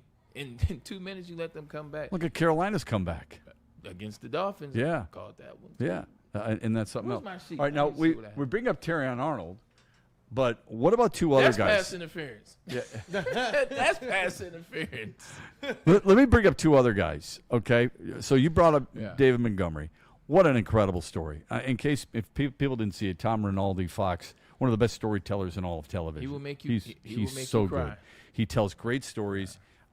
It's written so well. I don't know if he does all his own writing, but he does a hell of a job. It's a tearjerker, right? I mean, it's inspirational is what it is. As a matter of fact, I took it and I sent it to all my kids and sent it to friends. You think you got it bad. You think you need to overcome. Look at this. Yeah. What David Montgomery overcame. For he and his siblings to be by the stove just to get warm. For he and his siblings to miss meals at night. For him to have to deal with incarceration in his family and overcome it is really inspirational. Then, of course, with his sister. This is not a knock by any stretch. Yeah. But Dan Campbell has a bit of a soft spot in his heart for David Montgomery. We all should. I love the way he runs and love what he brings to the Lions. But I worry that sometimes it's, okay, this is such a great story. You're back in Cincinnati. Here's the ball. And not that I doubt Dan Campbell's ever doing what's best for the team, but he does take his veterans into account a lot, doesn't he? He does, and look, and rightfully so. I love Dave Montgomery. You love Dave Montgomery, and they love their players. They bring them in, they have the conversations, and they make sure that they're Lions players, whatever that means. They make sure they fit the identity. And I still remember the first conversation Dave Montgomery had. I say it all the time. He said, "Man, I'm just happy to be here." He said, "Whatever you guys need me to do." So he's a great guy. But these stories happen a lot, man. And to see that story, to see an individual be able to overcome, come back to that same city where these things were going on and be able to have a level of success, score 2 touchdowns for his family, to see, man, that is the true definition of getting it out of the mud, Shep. Like, that is called getting it out of the mud. That means we didn't have much, but we stayed the course. You know, parents put me in spaces, and then I took off. I did what I was supposed to do. So kudos to him. Seen a lot of these type of stories. A lot of them down the street. Yeah, I went to King High School. Sure. And I saw a lot of individuals that had the athletic ability that I had. Yeah, some of them better. At that age when I was younger, but they didn't have the support. They had a lot of other things going on in their home, in their neighborhood, in their area, in their family, and it did not allow them to get to the next level. And it took them to different paths. So when you see individuals that stayed that course, that got through those situations and made it out on the other side, and now they're a beacon of light, you can't do anything but say that's God. Yeah, amen. One of the players I really enjoyed covering while I was calling Michigan basketball was a kid by the name of Deshaun Sims, who's from Detroit. Petey. And he took hard coaching, made himself better, went through a living hell, losing his brother over a jacket and shoes, for crying out loud. So we can get into all the, why don't we? Manny Harris. Yeah. Why don't we value life more and all those other things? How about the guy who was there trying to support his family and doing whatever he can to, go to school, get the right education, and trudge through life knowing that he lost a younger brother because of those circumstances. I just thought it was super inspirational. It was. To your point, though, about just allowing it because of this. We understand, look, he's back home. He's in Cincinnati. And you know this story. You want to make sure he gets the ball. You want to make sure he features. Also, he's healthy. It's not like you're doing something. Unlike last year against Washington, where they started him, and let's face it. I mean, that was sentimentality involved. Talk about it. With that being said, this rest of the season, it worked because this was Cincinnati. Going into the Cincinnati, you knew this team sucked. They ran the ball 33 times. They only had 118 yards. Like, Detroit only had 118 yards rushing yesterday on 33 attempts, and this is Jahmyr Gibbs and David Montgomery. Part of that was the line. Part of that was we know who started in left tackle, et cetera, et cetera. But moving forward, like, let that just be because Cincinnati was bad. Like, don't just force feed a situation. just because of the situation. We need wins. One of my favorite things that Dan Campbell said after the game, though, yesterday, after the win in Cincinnati, when somebody asked him about David Montgomery. Listen to this quote. I mean, it's really cool. It tells you the impact that guy has made, not just on Dan Campbell, but the entire team. Go ahead. Everybody respects David Montgomery, and I think everybody roots for that guy because that guy will do anything for his teammates. Like, he lays it on the line on Sundays. He lays it on the line in practice. Like, you know what you're going to get out of David Montgomery. It's no different than Saint. You know what you're going to get every Sunday out of St. Brown. But David is that guy. Heartbeat, like Leaf, yes. So he's going to do whatever it takes. He'll stick his face up there in protection. He'll run the dirty runs. He'll run downfield to make a block for a teammate in the pass game. He's all fucking team. Excuse my language. But so love the guy. We're fortunate to have him, and he's a stud. That gets me fired up. It's a good slip. It's so good. That is a very It's an okay appropriate slip. That's It's an an okay appropriate slip. one. 100%. No, but the more he talks, the more I like. There are some guys when they keep talking, and you're just like, okay, I've heard enough, Jerry Jones. Thank you very much. Dan Campbell, I want to hear him keep talking, especially when he talks about his players. Also, too, with Demo, man, like, he's you gotta have a guy like that in the locker room. And what I mean by that is not just the leader side of things and actually be a damn good player. He's the guy that can say things to people that other people can't. He's the guy that if somebody's messing up, he can come to them and say, look, you effing up. Like, I don't know what's going on at home. I don't know what's going on between you and coach, but you need to knock it the hell out. Like, what you did at practice yesterday wasn't good enough. What you did in the game, it wasn't good enough. And it be received. Not everybody can have that conversation. Right. Not everybody can come to you, man, shit, nigga, who you talking to? Yeah. But if it's yeah, 100%. But if it's Demo and he comes to you and he says that this is D. Montgomery. This is the individual that practices harder than everybody. This is the individual that doesn't care about himself in terms of numbers and stats. This is the guy that goes there and lays it all on the line for the betterment of the Detroit Lions. So when he says it, it has a different sound to it. Yeah. It has a different more ring impactful, to it. isn't it? Yeah. 100. Like, he's the guy that can check the stars. Who was that guy for you? Because ain't nobody checking Amon-Ra St. Brown. That's right. Demo can. Who was that guy for you? Which team? Any team.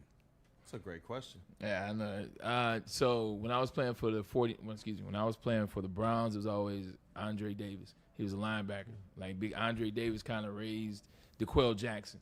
And the success DeQuell Jackson had, he had Andre Davis as a mentor. It was Andre Davis for me, but with the Jets, it was always big cat, Sean Ellis. Like, Sean Ellis was an elite player back in the day, had a really good career. He's a little older by the time I got there. Defensive tackle. 100%. Yeah. You're 13, you're 14, and he's just, I imitate him. But he was a guy that when you heard Big Cat speak, when you heard Cat say something, better not talk back because he only speaks when something needed to be said. So, yeah, like Sean Ellis was that. And then, Patrick Willis. Patrick Willis when I was with the 49ers, like different animal. Such a good linebacker. Like different animal, like run through the wall type and all that. But silent voice. I mean, soft voice. Well, yeah. I mean, spoke when only when needed. Yeah. Right. Some guys just they just chirp. Yeah. It's a constant discussion. Like, here, I'm going to yell louder than the next guy, so come follow me. When most guys at your level are like, look, I used to be the leader. Yeah. It's going to take a little bit more than that for me to follow you. Yeah. When Patrick Willis sounds like, because I'm older than Patrick Willis at this point. Yeah. Like when I'm playing, I'm older than him, but seniority or older didn't matter. He was the leader, and he led the right way. He sounded the right way. He did the right things. Like when you heard that voice, you recognized it. 100%. And he's really gonna go cool. out there and lay somebody out too. It's really good stuff. You had mentioned Giovanni Manu, and you were not impressed with him at left tackle. No. Okay, and the Pro Football Focus grades, for what they're worth, agrees with you. He was not stellar by any stretch. He was not a guy who filled in for Taylor Decker and made you forget Taylor Decker. Let's put it that way. Trey Henderson is a damn good player. Yeah, one of the best defensive ends in the league. Yeah. If Taylor Decker would have been healthy, I don't think Henderson would have got to the quarterback. Like, Henderson got to the quarterback twice because of who was checking him, realistically. Like, Giovanni Manu, my issue with this is because here's one of those, here's one of those.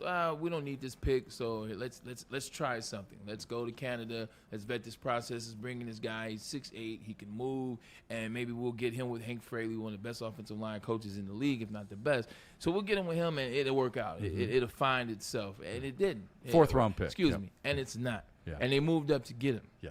They moved up to get him. So when you watch him. Yes, last year they said it'd be a project, and I understand that he was coming in, he wasn't ready, and Taylor Decker's not done, and maybe it's next year. But for what I saw, but then also it was Trey Hendrickson. So you're taking everything into account. That's Graham Glasgow, right? So I mean we're just showing so people are aware. It's Jared Goff, Graham Glasgow. We're talking about Giovanni Manu down here in the lower left corner, a guy who like you said, he's a big dude. Right. They moved up to get him. He's supposed to be a future. Let's see if it happens. He's got some things to learn. Yeah. Jared Goff said after the game, he said, look, he fought his way through it. There's something to be said for that, right? Not every guy in their debut, or at least early in their career, is going to make a huge impact. The Bengals' right tackle, Mims, was a first-round pick last year.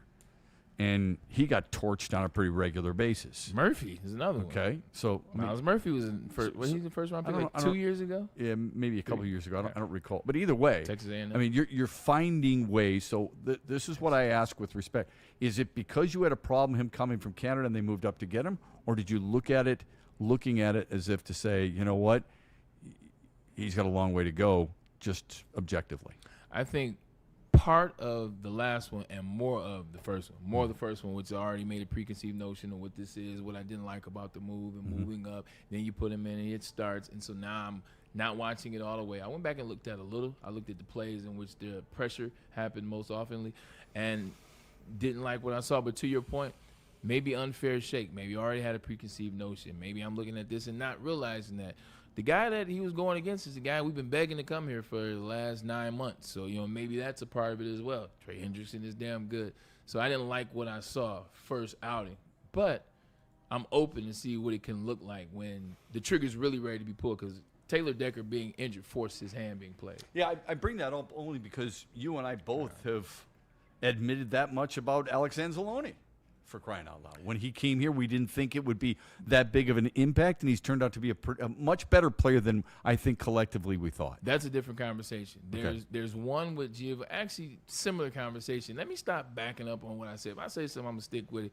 Yeah, at the end of the day, I didn't like the pick, and I still don't. That's like okay. It. And I don't like what I saw. I'll stick with that. I'm not running from it. Yeah. When you talk about Alex Anzalone, we had film on what he was out of the Saints. When I watched on film out of him, he wasn't some rookie that was coming here from a rookie that was coming here in Detroit. Yeah. He had film when he was with the Saints. I watched the whole first year, 2021. He could not cover in the flats. Like, he struggled. So I had actual film and actual reason to say, hey, it ain't going to work with Alex Anzalone. Insert more defensive players, insert Aaron Glenn's scheme, insert him growing as a player, insert him getting better. Now it looks different than what he's done over the last 3 years. Looks like a really good player. Like, if this was the player, first of all, the Saints wouldn't have gotten rid of this player. Facts. Now that's different. Giovanni Manu, the project coming out of a whole different league. Mm-hmm. Like, he's coming out of a whole league, no film, essentially this type of film, and then you tell me, like, oh man, we got this. We're gonna move up to get it. Like, you're moving up to get a guy that hasn't been in this league. Yeah. Like, unless you're telling me this guy was an All-American basketball player, you're gonna move him to tight end, which typically is how that goes. Yeah. I have to see it, and I haven't seen it. Hi, Antonio Gates. Hi, Tony Gonzalez. Yeah, look, I mean, Marcus Pollard. Marcus Pollard. There are things, or Kenny Lofton being a point guard at Arizona State and going to play baseball. Facts. There are certain players where you look at it and you go, okay, is that going to work? Do I believe in that player, or do I not believe in that player? There's a lot that has to. I mean, I think Dak Prescott's a pretty good example of that right now. There's a lot of people who do not believe in Dak Prescott. I'm not suggesting you should, but doing what he's done recently, I'm sure he's in the conversation for MVP at the quarter pole. That sounds so weird. I know it does. And I'm not saying he is. I can't you what the rebuttal it, though. national narrative is. That's all. Dak, Okay. I know. I know. Look, and I see that the problem is I gave him some credit last week, and so now it's continuing. Yeah. For what you did this, Braylon. All right, and I own it. Congratulations to Dak. He's playing really good football, and he's doing what he has done consistently in his career, which is have an amazing regular season and do nothing in the postseason. So where Dak has got, it's not like a compliment. It's like a backhanded compliment? Yeah, I like a backhanded compliment. Yeah, because this is what he said all the time, right? He put himself in position. He got in shape. He is more healthy than he's ever been. He looks better than he's ever been. Arm looks a little stronger. His decision making looks a little better in this space. So he's become a better quarterback this season. So I have to give him the credit for that. In terms of glorifying him, I gotta wait until what happens in the playoffs. Right. But I understand that. But for right now, he deserves the credit he's been given, especially considering how the season started. Like, he started with a bomb. Hey, guess what? Your boy Michael's going to Green Bay. Him and Jerry got beef. Oh, by the way, your boy CeeDee Lamb is about to be out for the season. He's still maneuvering and figuring things out. Oh, you don't have a running game. That's a line because Javonte Williams is doing pretty good for them. By the way, folks, I mean, that's not unique to Braylon Edwards and Dak Prescott. People have said that forever about athletes. Clayton Kershaw is retiring at the end of the year. All right? He's a first ballot Hall of Famer. He's a 3-time Cy Young Award winner, 5-time Gold Glove, all these different things. He's 13-13 with an ERA slightly under 5 in his postseason career. Yeah. People wanted to see him be better in the playoffs, much like he was during the regular season. What you're saying is not out of line, and it's something that other people have brought up with other athletes. A-Rod. Sure. A-Rod, one of the best baseball players of all time, but for a very long time, what couldn't he do? Nothing in the playoffs, nothing in the postseason until 2009. So, you're right about that. Because they just want to they want to put the chip, they want to put the play, they want to put the performance in the postseason. They want to put that with everything they've said about you. So when people glorify you like they did Peyton Manning, and it's like, boom, he's this, you're doing that because the next step is eventually going to be the championship, so you think. You think, right. So you think. So when it doesn't happen, now it's like, well, wait, now you made me look bad. So now I got to go against you. You know what? You're really not that good. He chokes in the postseason. This is what it is until you win Super. I told you he was the best. See, I told you that Peyton Manning was going to get it done. That is so true. Well, I do want to bring up a little bit of some baseball news, but first we got to take a quick time out. Les Stanford, Victory GMC. Monday. Victory Monday. It's a split, Victory bro. Monday. Is it going to be a Victory Tuesday? Is it going to be a Victory Thursday for games 3 and 4? We'll soon find out. We'll talk about that with Braylon Edwards here in a moment. Les Stanford, Buick, and GMC. Great offers for everybody right now. Just take a look at them right there. They've got the 2025 Equinox EV LT, $229 a month plus tax. This is a Cadillac right here at Les Stanford. That's a clean looking whip. Is that the Lyric? That is the Lyric. That is the 2025 Lyric. And it's singing to you right now, $489 a month plus tax. This is the see this there. Hummer right here. Yeah, you like that? This Hummer right here, EV SUT 598. I'm not kidding you. Every week, my wife's like, "Have you contacted Les Stanford yet? Because the lease is coming up. I really think you ought to take a look at the Hummer." And I'm like, you know what? That's a pretty good idea. That's you, bro. It's only $599 a month plus tax. If I made Kool-Aid money, I'd be in it tomorrow. You can be in it. They'll take care of you. Les Stanford, Buick GMC. Check out their massive inventory and go to their website, lesstanford.com. I feel like I haven't seen this guy in a very long time, and also because I had to leave early last week, I didn't get a chance to holler. He missed you. I can tell you that. 100%. That's my guy, man. Dr. Jeff S. Pierce, the injury insider for Woodward Sports, Michigan Sports and Spine in Livonia. He sat in your chair, He felt a little uncomfortable. He felt a little uncomfortable? A little bit. It's an aura over here. You got to be ready to sit in this chair. Yeah, it's an aroma. Be ready to an aroma for sure, yeah. The aroma is that injury insider. My guy, Dr. Jeff Pierce. Look, man, we all have a little nagging injury, whether it's a back, whether it's a shoulder, whether it's a knee, elbow, whatever you have. I can diagnose you the right way to make sure you get back to the health that you need, which is 100%. So scan this QR code above my head or 248-426-9944. You see him on Tuesdays on Big D Energy. You see him on Thursdays on this show, The Braylon Edwards Show with Shep. Planet Fitness now has even more best-in-class strength equipment. Join today for $1 down and save. We're stepping it up. We're not slowing down. Finding new faith. New focus.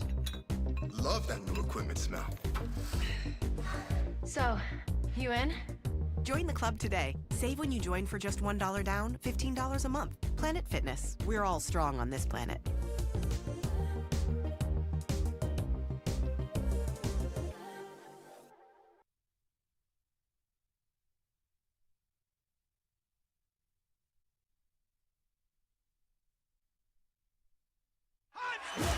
Ever wonder what goes on inside the game? Deep ball's got a man and got him. Touchdown, Braylon Edwards. Join Braylon Edwards and Shep. Edwards has it. 10-5, touchdown. On the Braylon Edwards Show with Shep. Ball looks in zone. Got it. Edwards for the touchdown. Where they dive deep into the heart of sports. Weekdays from 2 to 4 p.m., they're bringing you expert analysis, exclusive interviews, and a fresh perspective on the sports you love. Don't miss it, only on the Woodward Sports Network. You smell that? That's Brad Holmes cooking. And the off-season smells good. Woodward Sports. The boys of summer are ready to get back to the playoffs. And there's no better place to get your Tigers coverage than Woodward Sports. Join us all season long as we follow as our hometown Tigers claw and fight. This ball is gone! Boys are back in town. Feel the roar with Woodward Sports. Why do we fight? We fight to protect the innocent, to hold the powerful accountable, to bring the oppressors to justice. Why do we fight? We fight to secure and preserve our civil liberties, to get each and every one of our clients the justice they deserve, and to make the lives of real people just like you whole again. ThenFights.com. The Tigers are the best team in baseball. Get the best coverage in Detroit right here on Detroit's #1 sports network, Woodward Sports. Every Scooble start, every green homer, and all the action can be followed on all of our social media. Make sure you like, subscribe, and follow on Facebook, Instagram, TikTok, and YouTube. It's World Series or bust, Detroit, and we are here for the ride. Woodward Sports.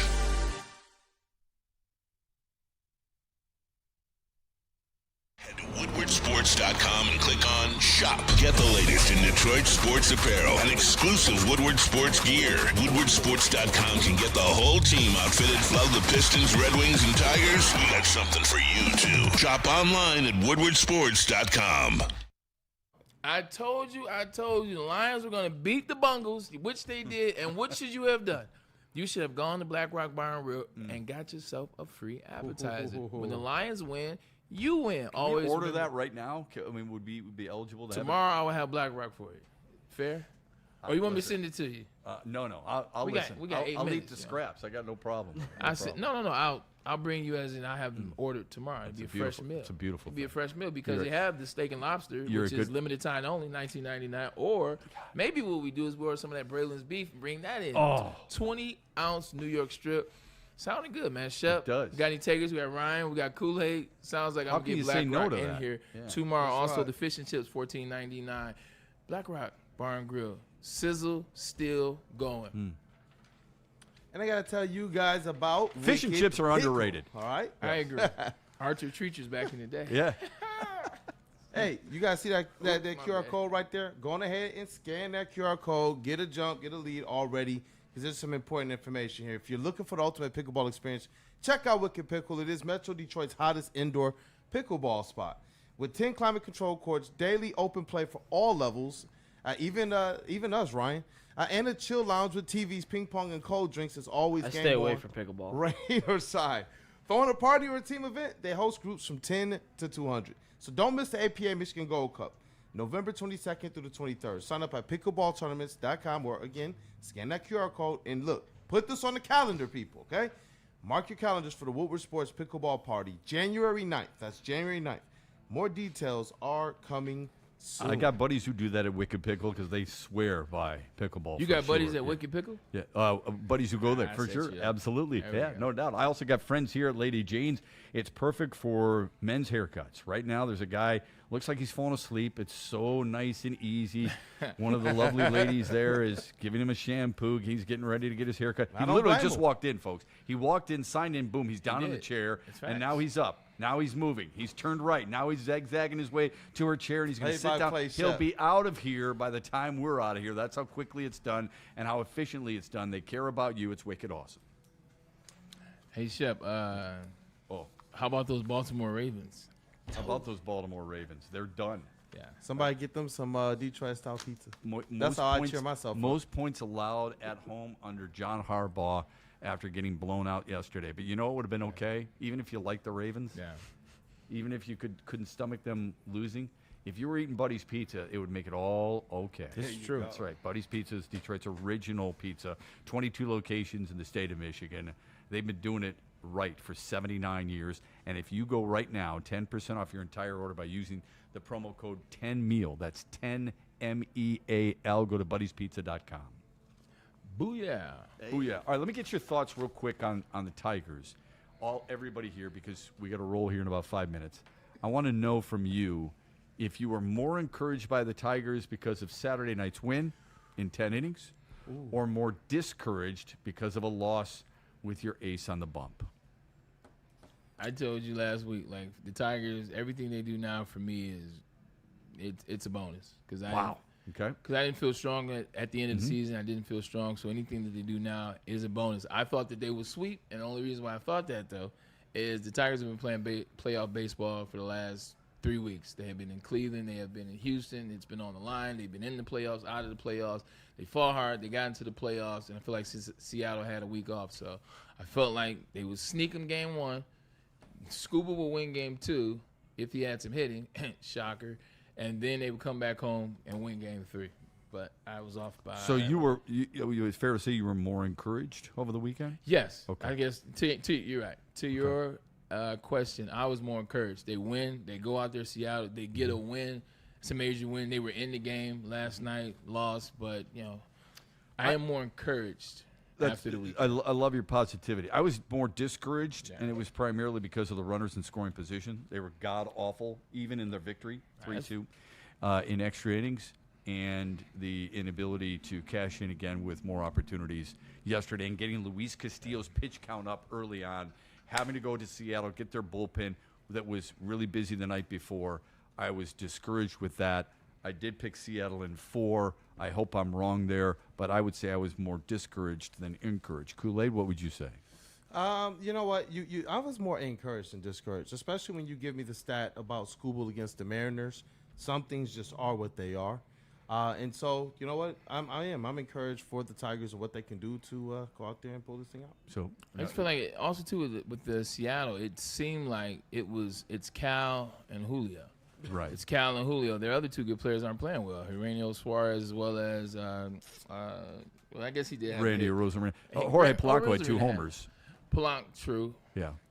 J.P. Crawford's not known as an offensive guy. He's more of a defensive guy.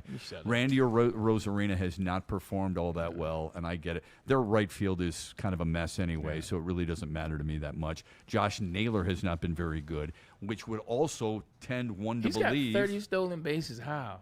I looked at his Josh Naylor? I swear, I looked at this random fact, and I sent some stuff. Maybe in his career. No. It was this past season. Now, he's literally has Really?